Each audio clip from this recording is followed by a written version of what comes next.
Saudamos todos os nossos irmãos e irmãs, amigos e amigas com a graça e a paz do Senhor Jesus. Ficamos agradecidos a Deus por Ele permitir termos mais este encontro para juntos estudarmos a Bíblia. Agradecemos a todos vocês, onde quer que se encontram e que estudam conosco a Bíblia diariamente, vocês que são inscritos no canal Hora Tranquila no YouTube, vocês que compartilham os estudos, que clicam no dedinho de joinha.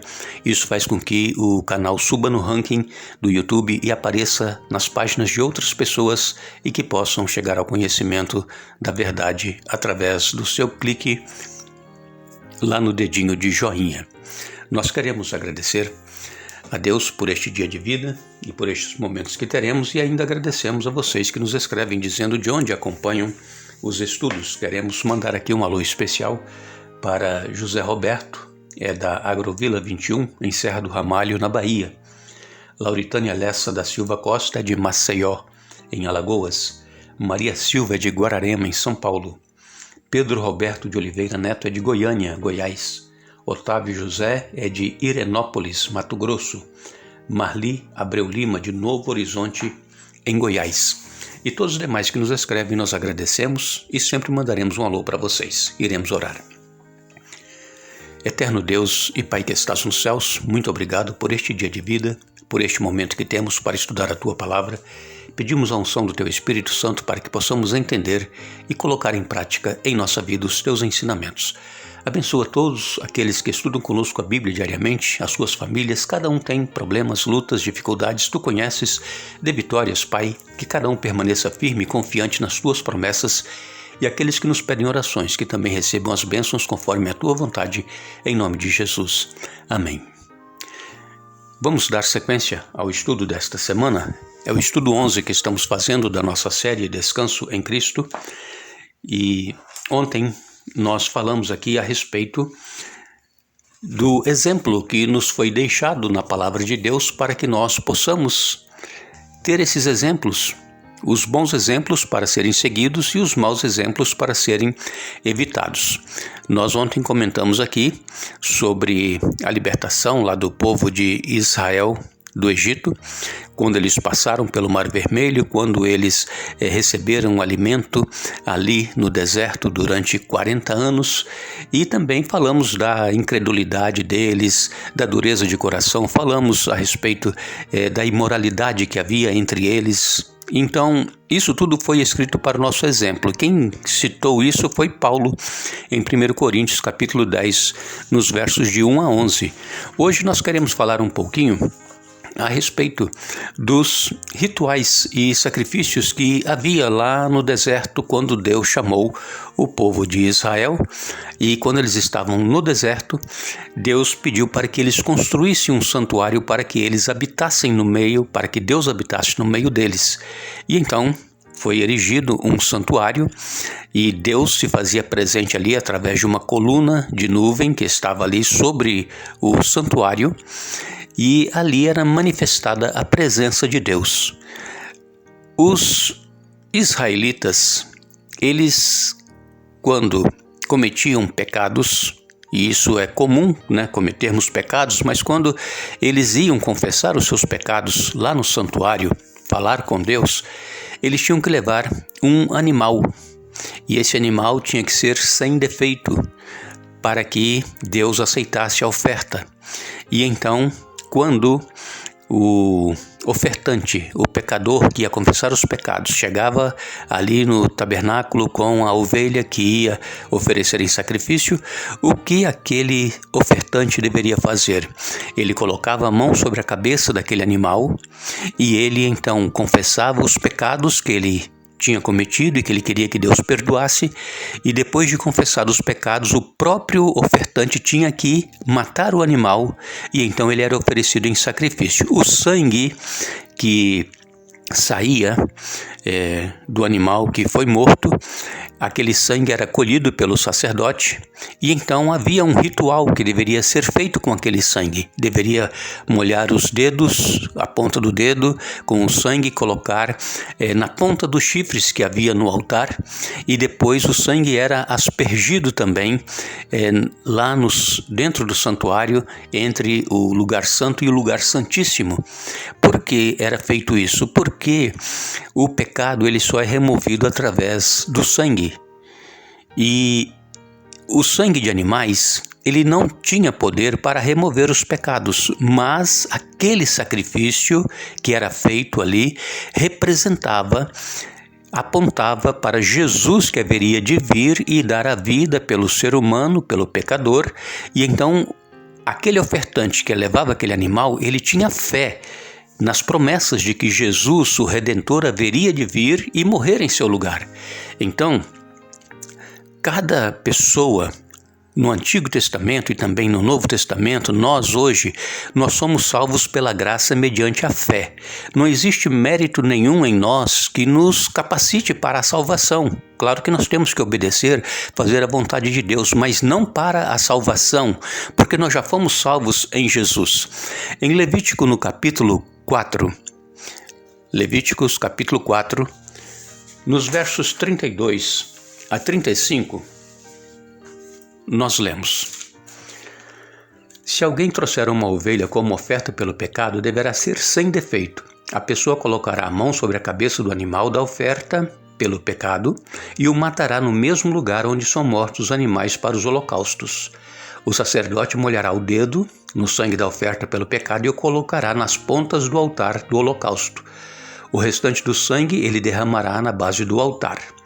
Então aqui são instruções claras que Deus deu, como é que eles deveriam agir com relação à oferta do pecador pela expiação do pecado que ele havia cometido.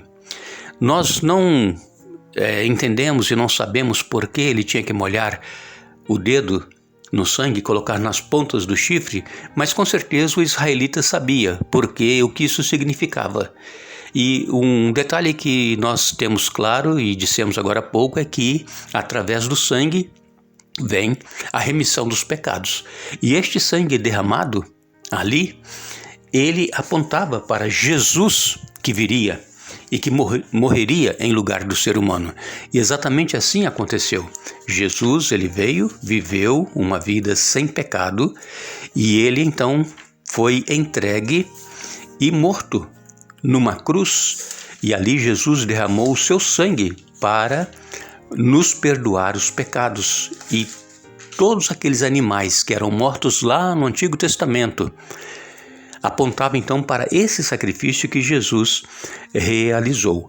Em 1 João capítulo 1 e no verso 9, 1 João capítulo 1, verso 9, nós lemos: Mas se confessarmos os nossos pecados, ele é fiel e justo para perdoar nossos pecados e nos purificar de toda injustiça. Então, assim como o pecador no Antigo Testamento confessava os seus pecados sobre a cabeça do animal, assim também nós, se confessarmos os nossos pecados, Jesus ele é fiel e justo para nos perdoar os pecados. Então nós precisamos ter fé, nós precisamos crer que Jesus ele continua sendo o mesmo ontem, hoje e eternamente, e que ele está pronto para nos perdoar os pecados se nós os confessarmos.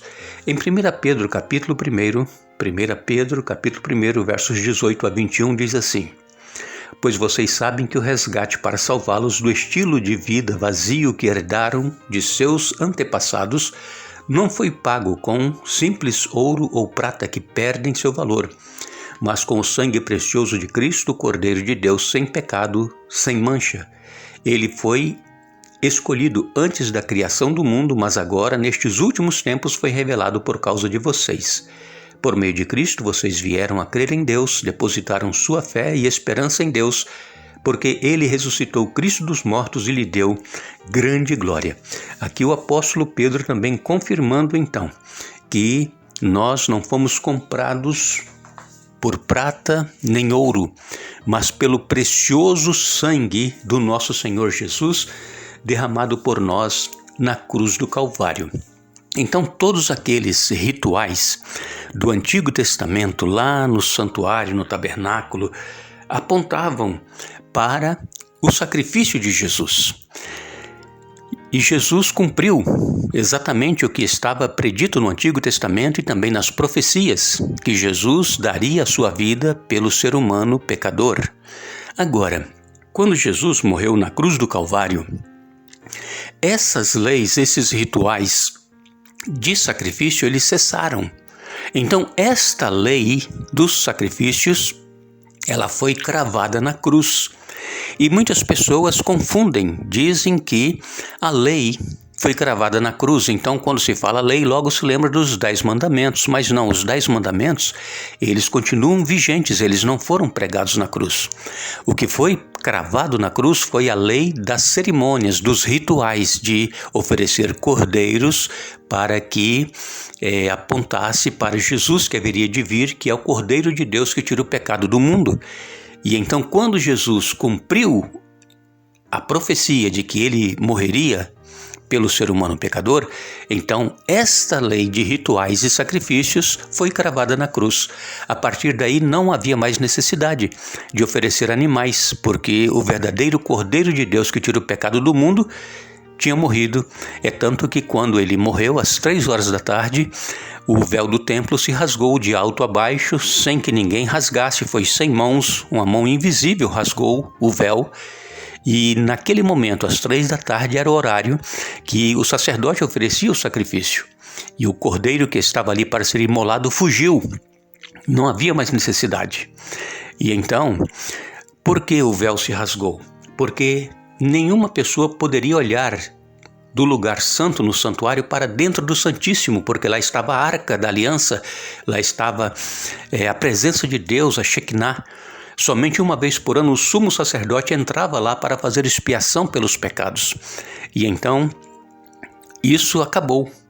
E nós precisamos então pedir a Deus que nos ajude a entendermos esta parte do ritual e sacrifícios que era realizado e que terminou exatamente na cruz do Calvário.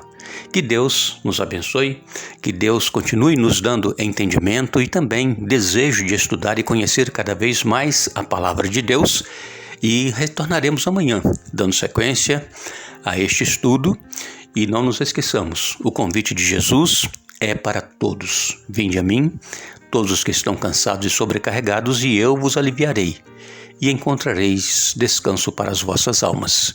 Mateus capítulo 11, versos 28 a 30. Que Deus nos abençoe.